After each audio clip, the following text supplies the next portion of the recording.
मारने चला दिया धर्म प्रेमियों, पुत्र की 2 फाड़ कर दें सिंह को खिलाने के लिए।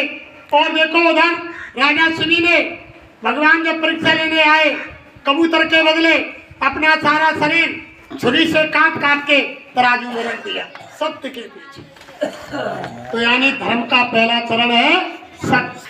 सच बरोबर तप नहीं, झूठ बरोबर पाप, जाके हृदय साचे तो ताके हृदय। जिसके हृदय में सत्य है भगवान निवास करते।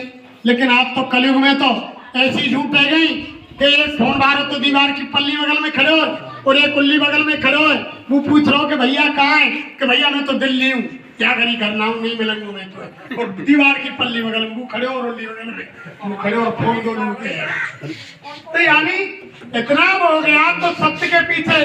सत्य तो ये यानी झूठ बोलना नहीं चाहिए। झूठ बोलोगे तो यानी ये यानी धर्म का पहला चरण है सत्य बोलना।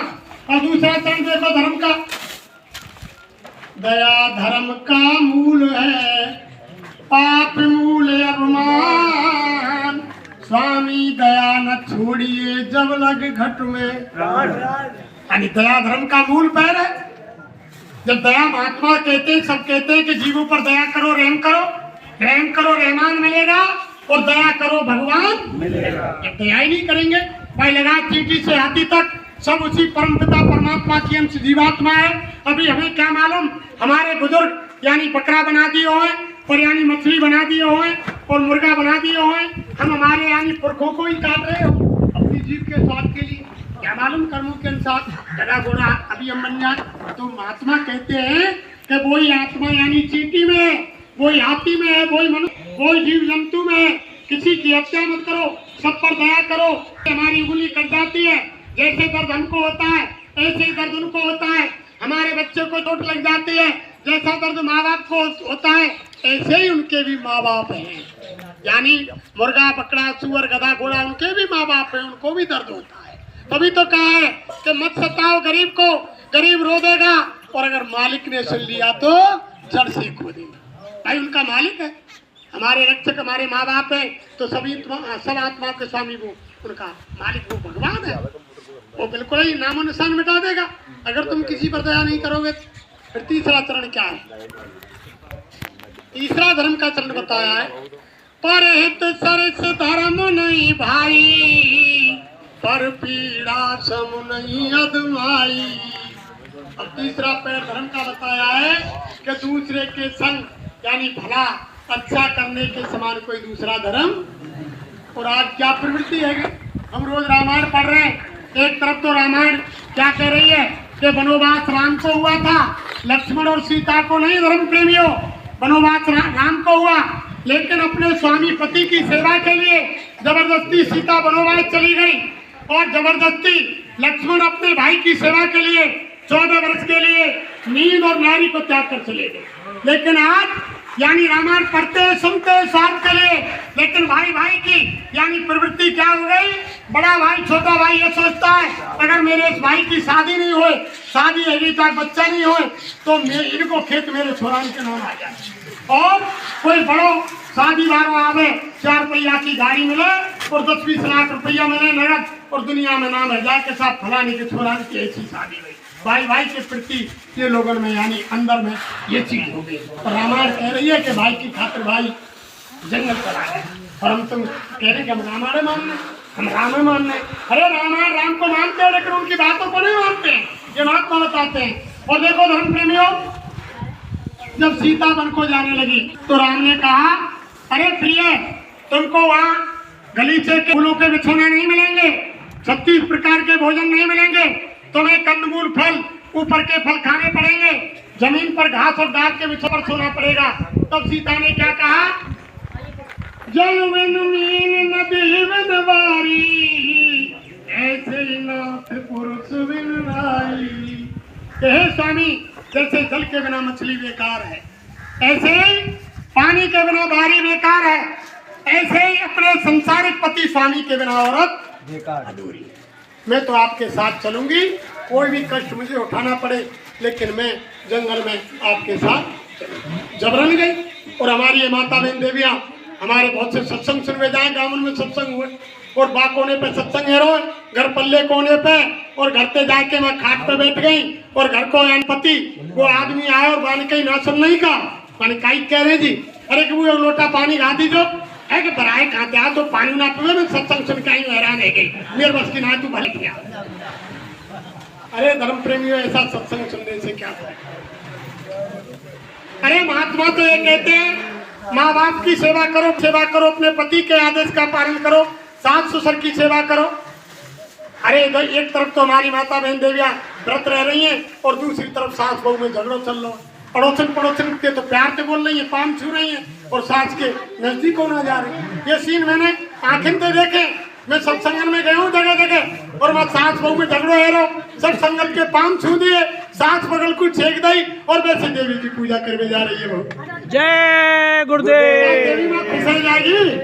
मैं माता बहन देवी तो पूछ रहा हूँ, देवी माँ खुश हो जाएगी कैसे? अरे धर्म प्रेमियों बहन देवियों, असली देवी तो यानी हमारे सास है, हमारी नंद है, हमारी जेठानी है। उनकी जब तुम सेवा करोगी, जब वो तुम्हें आशीर्वाद देंगी तो तुम फलीभूत होंगी।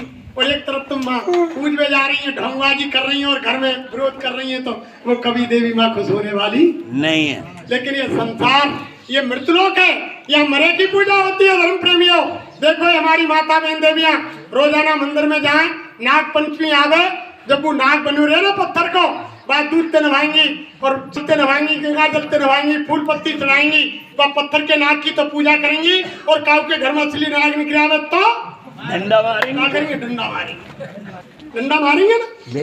तो यहाँ मरे की पूजा है।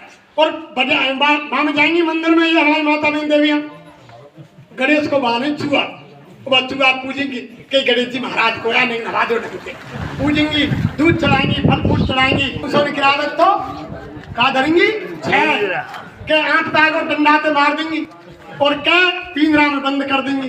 तो ये संसार मृत लोक है, यहाँ मरे की पूजा होती है। या मरे की पूजा जाने के बाद होती है। जितनी भी शक्ति आई, यानी जितनी भी शक्ति धरती पर आई, सबको संसार वालों ने परेशान किया। लोगों ने राम को नहीं माना। अगर राम को भगवान मानते तो 14 वर्ष का वनवास राम को दे दिया और योगेश्वर कृष्ण को मार मार के मथुरा से द्वारका भगा दिया। और यानी जितने भी संत महात्मा आए, गोसाई महाराज को काशी में नहीं रहने दिया, शम्स तमरेज की खाल खींची गई, मीराबाई को जहर दिया, पलटू साहब को झोंपड़ी में जिंदा जला दिया, ईसा मनुष्य पर लटका दिया। और यानी जितनी भी किसी की गाथा सुन लो, सब महात्मा फकीरों को सबको परेशान किया। हमारे गुरु महाराज को इंदिरा गांधी ने जेल में डाल दी। साईं महाराज ने कही कि नसबंदी करना और यानी ये गर्भपात रिवर्सन कराना ये महापाप है। साईं महाराज ने कई भाई पे जेल में डाल दी। और ये तो है ही भाई, हमारी इन माता बहन देवियों की कूक से ही राम कृष्ण महावीर बौद्ध और यानी ईसा मोहम्मद और उधर तुम्हारे सुभाष चंद्रशेखर और तुम्हारे भगत सिंह, बड़ी बड़ी ना जाने कितनी शक्तियां इन माता बहन की देववादी कोख से पैदा हुई और पहले ही बात बंद कर रहे हैं। एक तरफ तो रामायण कह रही है कि बड़े भाग्य मानुष तन पावा, और एक तरफ सरकार नसबंदी करा के मनुष्य शरीर के रास्ता ही बंद कर रही है। लेकिन हमारे गुरु महाराज ने क्या कहा?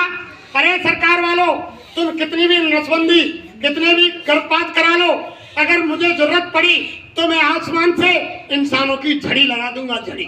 ये गुरु महाराज के बच्चे। तो ये तो अनैतिक कार्य तो हो रहे हैं भाई बहनों। इसका परिणाम तो देखो, देवकी के 7 बच्चे पैदा होने के बाद भगवान कृष्ण को धरती पर आना पड़ा और कंस का वध किया। वो कंस तो ऐसो मर्यादा को मन भार पैदा है जान दिए जब इनको नाश करो। और आज के कंस अब तो बंद है वो नहीं। पहले काऊ आदमी की बीवी की 3 छोरी है गई, 2 छोरी है गई, फिर पेट में बच्चा आयो और सोनोग्राफी कराई कि चौथे नंबर फिर लड़की है। डॉक्टर के पास ले गए, काट काट के टुकड़ा करवा के नाली में। अरे महात्मा कहते हैं उस आत्मा ने क्या कसूर किया जो माँ के गर्भ के अंदर वो मासूम बच्चा यानी सुसुप्त अवस्था में बैठा है, उसे बोध ही नहीं है और तुम उनके ऊपर हथियार चला रहे हो। वो कभी माफ करेगा भगवान? कदापि माफ नहीं करेगा, यानी वो माफ नहीं करेगा। तो गुरु महाराज ने कहा पहले समय के कंस और रावण मर्यादा के थे। जब महाभारत और राम रावण का युद्ध मैदान में हुआ, अब घर घर के अंदर रावण कंस पहले एक रावण कंस था और घर घर में रावण कंस की प्रवृत्ति हो गई। उस समय युद्ध मैदान में हुआ। हमारे गुरु महाराज कह रहे हैं अब महाभारत आंगन आंगन में होगा, घर घर में होगा, लाशें पड़ी सड़ेंगी घर घर में, उठाने वाले मिलेंगे ना यार, जमाना बदलेगा। एक द्रौपदी का चीरहरण हुआ, माता बहन देवी वो भारत हो गई। और आज तुम देखो एक द्रौपदी नहीं जाने कितनी माता बहन देवियों का चीरहरण हो रहा है। एक सीता यानी एक सीता की चोरी हुई, आज ना जाने कितनी माता बहन देवियों की चोरी हो रही है। और उस रावण तो मर्यादा का था, उसने अशोक वाटिका में दूर सीता को रखा। उसे मालूम थी अगर मैंने उसको टच कर दिया तो मेरा सर्वनाश हो जाएगा। लेकिन आज के रावण तो ऐसे चोरी करें और पहले घरबारी बनावे और दुष्कर्म करने के बाद बाकी कत्ल ही कर दें, हत्या ही कर दें और यूं मालूम ना पड़े कि आज की सीता कहाँ गई। पहले यानी रावण कंस तो मर्यादा के थे, लेकिन सारी मर्यादा खत्म हो गई धर्म प्रेम। तो वो बना और घर घर आंगन आंगन में होगा। इसलिए बाबा जी कह रहे हैं कि बाबा जी का कहना है और शाकाहारी हो जाओगे तो बीमारी से बच जाओ, सब रोगों की एक दवाई और शाकाहारी हो जाओ भाई। ये सारी चीज गुरु महाराज ने बताई, हर चीज गुरु महाराज ने बताई। और धर्म प्रेमियों, माता बहन देवियों को तो विशेष करके हमारे गुरु महाराज ने बताया कि ज्यादा तकलीफ हमारे बुजुर्ग और भाई लोगों में नहीं है जितनी तकलीफ हमारी माता बहन देवियों में।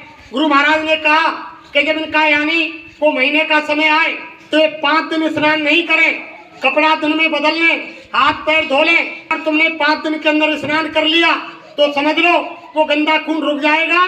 जो पुरुष तुम्हारे संपर्क में आएगा वो बीमार और जो बच्चा पैदा होगा वो बीमार, जीवन भर इलाज ना वो बोला ठीक होने वाली नहीं है। हमारी माता बहन देवियों बुजुर्ग माताओं से पहले घर में कोई भी सामान से यानी छूने नहीं देती थी। जब वो महीने का समय यानी घर में बहू का आता था तो ये बुजुर्ग माताएं कोने में बैठा देती थी। उनकी दृष्टि भोजन पर, पानी पर, सब्जी पर, कोई भी चीज पर नहीं पड़ने देती थी। ऐसा धर्मशास्त्र में लिखा है कि उस महीने के टाइम में अगर औरत की दृष्टि किसी भी चीज पर पड़ जाएगी तो वो चीज अशुद्ध हो जाएगी। अगर बारी में घुस जाएगी तो बारी में फल सड़ जाएंगे, अचार को देख लेगी तो अचार में कीड़े पड़ जाएंगे। ये हमारी बुजुर्ग माताएं उनको कोने में चुपचाप बैठा देती थी। लेकिन आज की हमारी नौजवान बहन है कहाँ है, वो इस चीज को नहीं समझती। वो रोजाना स्नान कर लेती है और वो यानी गंदा खून रुक जाता है शरीर में और उस समय शरीर गर्मी में रहता है। रुकने के बाद जब औलाद पैदा होती है वो जन्म से ही बीमार आती है, फिर कितना भी इलाज कराओ वो जीवन में यानी ठीक होने में। ये सारी चीज गुरु महाराज ने बताई। और वे यानी रोजाना स्नान करके भोजन बना रही है, सब्जी काट रही है, पानी को छू रही है। हमने देखा ये बुजुर्ग माता अलग पानी भर देंगे एक बर्तन में, मुप्पी बाई में थे, खाना खा देंगे अलग, रोटी कोई चीज पे हाथ ना लगाने दे, लेकिन सारी मेल मर्यादा खत्म। इसलिए तो इंसान दुख पा रहा है। देखो पहले इंसान टट्टी करवे को जंगल में जा और भोजन घर में करो, और अब कहा है बड़े बड़े शहरों की हालत यानी लैट्रिन घर में करेंगे और खानो खावे कहाँ जाएंगे, होटल पे। जो नौकर लोग हैं वे घर खानो ना बनावे, वे तो होटल में ही खानो खा के आने घर आके। और पहले समय देखो कितना बदल गया। पहले समय में यानी नाचवे गावे वाले बाहर के आवे, इन बुजुर्गों ने पूछो, ये हंसने की बात नहीं है, बुजुर्गों ने पूछो। पहले नाचवे गावे वाले बाहर के आवे और भोजन घर के सदस्य बनावे। और आज क्या है, भोजन बना पा रहे तो बाहर के हलवाई कराएंगे और नाचवे गावे वाले। तो महात्मा ने क्या कही अब सुनो, सारी मेल मर्यादा खत्म है। पहले तो द्वार पे जब कोई शादी फंक्शन हो तो एक आदमी सजा धजा के फेंटा बांधे कोई स्वागत को बैठा रहे कि स्वागत कर तू सबको भीतर आ। और अब द्वार पे कौन बंदा मिलेगा, कुत्ता। और के काले को मिलेगा कैमरा, लिखी मिलेगी आप सीसीटीवी कैमरे के अंदर कैद हैं। काऊ को विश्वास ना रही हो कि तुम कैमरा में काऊ चीज हाथ मत लगेगी नहीं तार चित्र छप जाएगा। और बाहर लिखी मिलेगी कि कुत्तों से सावधान। और पहले द्वार पे क्या लिखे कि अतिथि देवो भव, यानी जो अतिथि आ रहा हो, बाहर को मेहमान आ रहा है वो देवता है। पहले घर में ये नहीं हो, बाकी आप इज्जत करें। और अब के कुत्ता अंत सावधान। अब काऊ को विश्वास ही ना, आप तो मतलब सब मेन मर्यादा खत्म। इसलिए तो विनाश होना है धरती पर भाई, बहुत बड़ा विनाश होना है। अब देखो और समय है वो अब मैं समेट लाऊंगा। समेट लो। फिर कभी मौका मिलेगा फिर। ठीक है। जय गुरुदेव। जय गुरुदेव। हमारे गुरु महाराज ने मन से बताया, उत्तर प्रदेश के और हरियाणा के बॉर्डर पर एक छोटा सा गांव सी है, सी, वहां सूरदास जी महाराज भये। सब सूरदास के दोहा पढ़े होंगे सबने, सूरदास जी को जानते हैं। तो उन्होंने अपने सूर सागर में लिखा, अपने सूर सागर में लिखा कि रे मन धीरज क्यों ना धरे और सम्मत 2000 के ऊपर ऐसा योग पूरा पदचिड़ 14 काल फिरे और अकाल मृत्यु जगमाई व्यापे पर जा बहुत ऐसा होगा धर्म। ये सूरदास जी लिख गए बहुत समय पहले, आज से 550 वर्ष पहले। फिर क्या होगा? 86 वर्ष लग सत्युग आवे और सुख की दशा फिरे, स्वर्ण फूल बन पृथ्वी फूले, धर्म की वेल बढ़े, काल व्याल से वही बचेगा जो सतगुरु ध्यान। और सूरदास ये हर की लीला टारे नहीं और रे मन धीरज क्यों ना ऐसा हो। पहले तो विनाश होगा धरती पर बहुत बड़ा, फिर उसके बाद कई हजार वर्ष के लिए सत्युग आएगा।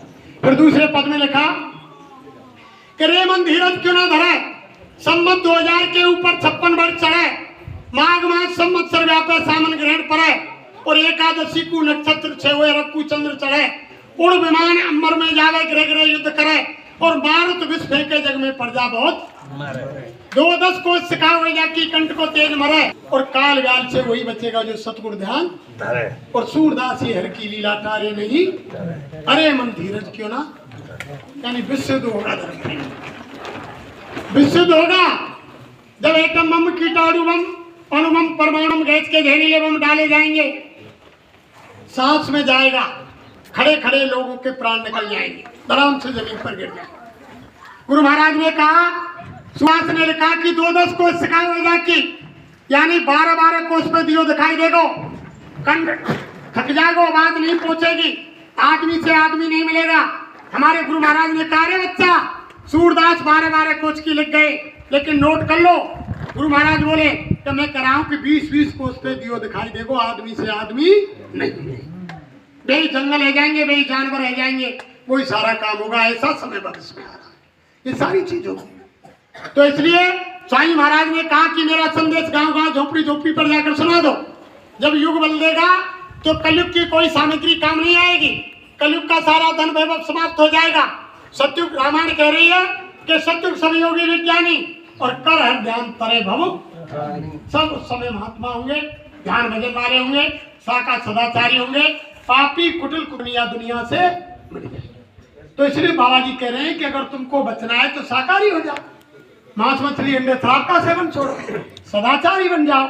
और देखो पहले हम समझते थे कि वैसे ही गाँव में सारंगी वाले तुमने देखे होंगे, गामन में आए करे सारंगी लाभे और एक पर्दा से लेके आवो, जब हम छोटे छोटे जब भी कह देखो ऐसा समय आ जाएगा, बहू की चुटिया सास के हाथ में, सास की चुटिया बहू के हाथ में, ऐसे झगड़े होंगे, ऐसा कर्म करेगो वो वहां जाएगो, बढ़िया कर्म करेगो वो गाय की पूछ पकड़ के पार रह जाएगो। मैंने चित्र ने दिखाई कराई।